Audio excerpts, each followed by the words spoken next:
হেৰা শুনিছা, কাইলৈৰ পৰা বহাগৰ বিহু হ'ল নহয়, গতিকে মা ওচৰৰ পৰা এপাক আহিব লাগিব। আৰু এইবাৰ তুমি আৰু পোনাকণো মোৰ লগত যাব লাগিব। কিন্তু মায়ে প্ৰতিবাৰে তুমি আৰু পোনাকণ নোযোৱাৰ কাৰণ সোধে। মই প্ৰতিবাৰে ভাগৰি পৰিছোঁ ফাঁকি দি দি।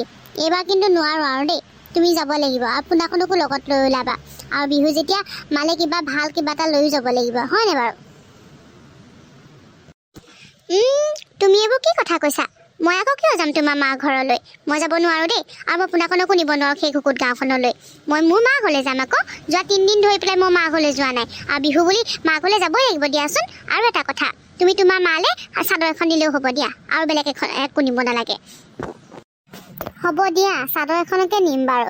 কিন্তু তুমি এবাৰ ভাবি চোৱাচোন, যোৱা 5টা বছৰে তুমি আৰু পোনাকণ মাৰ ওচৰলৈ কেইবাৰ গৈছা? এবাৰোতো যোৱা নাই। পোনাকণক সেই জন্মৰ পাছত মায়ে এবাৰেই দেখা, তাকো ইয়াত চাইছিলেহি। তাৰ পাছততো ন্যায় হোৱা নাই। গতিকে ওলোৱাচোন নহ'লে তোমালোক মোৰ লগত এইবাৰ। মই দেখোন তোমাক আগতেই কৈছোঁ, তুমি মোক তালৈ যাবলৈ জোৰ নকৰিবা বুলি, আৰু মোৰ ল'ৰাকো নিব নোৱাৰোঁ বুলি। তাৰপাছতো তুমি মোক কিয় জোৰ কৰি থাকা? তুমি দেখোন জানাই মই যে সেইখন ঘৰলৈ গৈ বেয়া পাওঁ, যাব নিবিচাৰোঁ। তাৰপাছতো তুমি মোক জোৰ কৰি থাকা। হ'লেও তুমিয়ে ভাবাচোন, মই মাৰ ওচৰত আৰু কিমান বাহানা দেখাম বাৰু? কিমান তুমি নোযোৱাৰ কাৰণে ফাঁকি দিম বাৰু কোৱাচোন? তোমাকনো কোনে ফাঁকি দিবলৈ কৈছে? মইচোন কৈছোৱে, তুমি সঁচা কথা কৈ দিবা যে মই তালৈ গৈ বেয়া পাওঁ। তুমিহে ফাঁকি দি আছা মিছাতে। সঁচা কথাবোৰ দেখোন কৈ দিলেই হ'ল। তুমি এইবোৰ কি কৈছা? মই যদি মাৰ আগত সঁচা কথাটো কৈ দিওঁ যে তুমি সেইখন ঘৰলৈ আৰু কেতিয়াও যাব নিবিচাৰা, তেতিয়াহ'লে তোমাৰ প্ৰতি বা মোৰ প্ৰতি মাৰ বেয়া ভাৱ সোমাই নাযাব।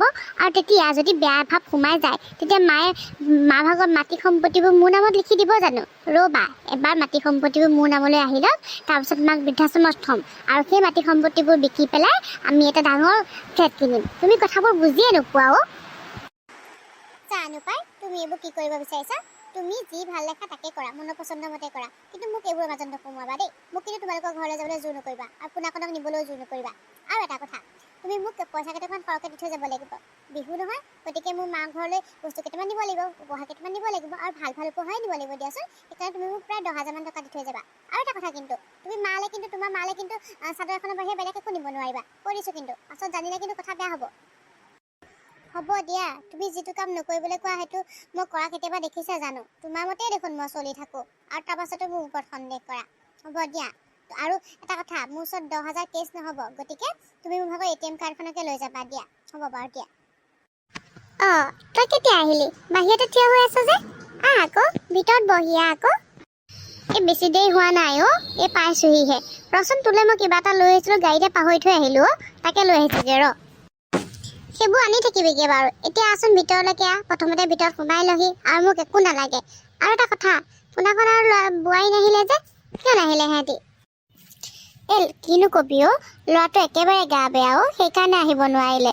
হ'ব দে, এইবাৰ নাহিলে নাই, যেতিয়া ল'ৰাটো গা ভাল হ'ব তেতিয়া মই সিহঁতক লৈ আহিম। হ'বনে বাৰু? হ'ব দে আৰু, তই প্ৰতিবাৰে সেইবোৰকে কয়, এইবাৰ বোলে ইটো হ'ল, এইবাৰ বোলে সিটো হ'ল। কোনদিনাখননো বোৱাৰী আৰু নাতিটো বাৰু এইখন ঘৰ গছকিছে কচোন? বিয়া হোৱা দিন ধৰি পেলাই এবাৰো আহি পোৱাহি নাই।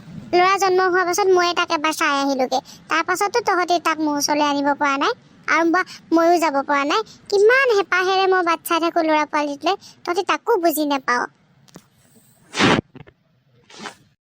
হ'ব দে আহিব এদিন সিহঁতি আহিব দেচোন।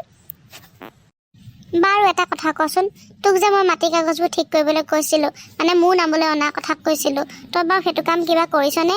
নে মই তোৰ লগত যাব লাগিব? কিবা যদি কৰিব লাগে কবি, মই কৰি দিম নহয়। মুঠতে সোনকালে সেই মাটি সম্পত্তিবোৰ মোৰ নামলৈ আনিব লাগে। তই কথাটো অকণমান গুৰুত্ব দে আকৌ। তই আকৌ আৰম্ভ কৰিলি নে এই বিহুৰ দিনাখনেই মাটি সম্পত্তিৰ কথা? আজি বাৰু এই মাটি সম্পত্তিৰ কথা ক'ব পাৰেনে? বাৰু উলিয়াইছ যেতিয়া এটা কথা কওঁ শুন, তোক মই ভাল খবৰ এটা দিবলৈ আছে। মানে মই এই মাটি সম্পত্তিবোৰ অনাথ আশ্ৰমৰ নামত দান কৰি দিলোঁ। বাপেৰৰ বহুত ইচ্ছা আছিলে এই মাটি বাৰীখিনিত এখন ধুনীয়া অনাথ আশ্ৰম হওক, সেইকাৰণে মই মাটি বাৰীখিনি অনাথ আশ্ৰমৰ নামত দান কৰি দিলোঁ। তই বাৰু এইটো খবৰ পাই ভাল পাবিনে? তই এইবোৰ কি কৈছ? তই অনাথ আশ্ৰমৰ নামত মাটি সম্পত্তিবোৰ দান কৰি দিলি? এইবোৰতো মোৰ অধিকাৰ আছিলে। তই মোক এইবোৰ অধিকাৰৰ পৰা বঞ্চিত কেনেকৈ কৰিব পাৰিলি? নহ'ব, তই এনেকুৱা কৰিলে নহ'ব নহয়। মোৰ মাটি সম্পত্তি মোক লাগিব। তই যি কৰ নাজানো দেই, মোৰ মাটি সম্পত্তি কিন্তু মোক ঘূৰাই দিব লাগিব, নহ'লে কিন্তু কথা বেয়া কৰি দিম। নহ'লে তই আমাৰ মাজত নাই বুলি কিন্তু মই ভাবিবলৈ বাধ্য হ'ম। তই তই কিবা কৰিলেও বা নকৰিলেও মোৰ আৰু উপায় নাই। মই যি কৰিব লগা আছে কৰিলোঁ। আৰু মই বহুত ভাবি চিন্তি পেলাইহে মোৰ মাটি বাৰীখিনি অনাথ আশ্ৰমৰ নামত দান কৰিলোঁ। বুজিছ নহয়? আৰু তই যে অধিকাৰৰ কথা কৈছ, এই অধিকাৰখিনি তই এজন ভাল পুত্ৰ হোৱাৰ ক্ষেত্ৰত দেখাবি। বুজি পাইছ নহয়? আৰু এই মাটি বাৰী লৈ পেলাই তই মোৰ ওচৰলৈ আৰু কেতিয়াও নাহিবি। লাগিলে তহঁতি মই মৰিলোঁ বুলিয়ে ভাবি ল, কিন্তু এই মাটি বাৰীখিনি তই আৰু কেতিয়াও নাপাৱ। তই এয়া ভাল নকৰিলি কিন্তু মা, চাই ল'ম কিন্তু মই তোক। তোৰ লেখীয়া সন্তান জন্ম দিয়াতকৈ নিদিয়া হ'লেই ভাল আছিলে। মই তোৰ উদ্দেশ্যৰ কথা বৰ ভালকৈয়ে গম পালোঁ। তহঁতৰ ঘৰত কাম কৰা ৰামে মোক সকলোখিনি কথা খুলি ক'লে। তোৰ লেখীয়া সন্তান মোৰ ওচৰলৈ আৰু একেবাৰে নাহিলেও হ'ব। এতিয়া অন্ততঃ মই শান্তিৰে চকুকেইটা মুদিব পাৰিম। তোৰ বাপেৰৰ আত্মাই বহুত ভালকৈ শান্তি পাব।